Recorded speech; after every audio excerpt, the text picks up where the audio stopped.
પ્રસ્તુત છે અત્યારના મુખ્ય સમાચાર.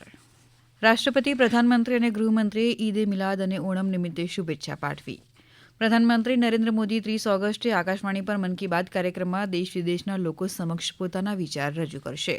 ભારતીય શેરબજારમાં તેજીનો માહોલ. તેલના ભાવમાં ઘટાડો થતાં સેન્સેક્સમાં 115 અંકનો વધારો, જ્યારે નિફ્ટી 24,315ની નજીક પહોંચ્યો.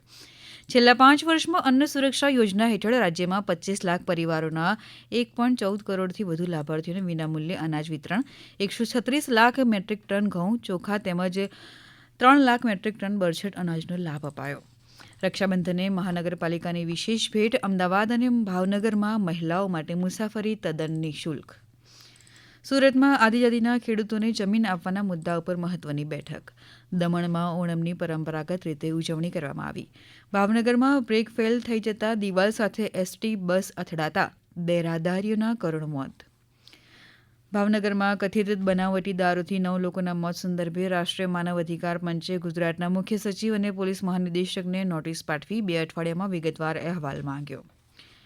ગુજરાત એન્ટી ટેરરિસ્ટ સ્ક્વોડે પાલનપુર અને અમદાવાદના માધુપુરા વિસ્તારમાંથી પંજાબ અને હિમાચલ પ્રદેશ પોલીસના મોસ્ટ વોન્ટેડ એવા 2 શખ્સોની હોટલમાંથી ઝડપ્યા.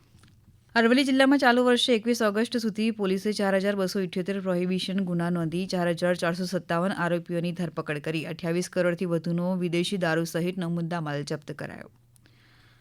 રક્ષાબંધન નિમિત્તે તમામ મહિલાઓને 1 વર્ષ માટે મફત મોબાઈલ રિચાર્જ આપવાના કેન્દ્ર સરકારના દાવાને સરકારે ખોટો ગણાવ્યો. મુખ્ય સમાચાર પૂરા થયા. હવે પછીના મુખ્ય સમાચાર આપ 12 વાગે સાંભળી શકશો.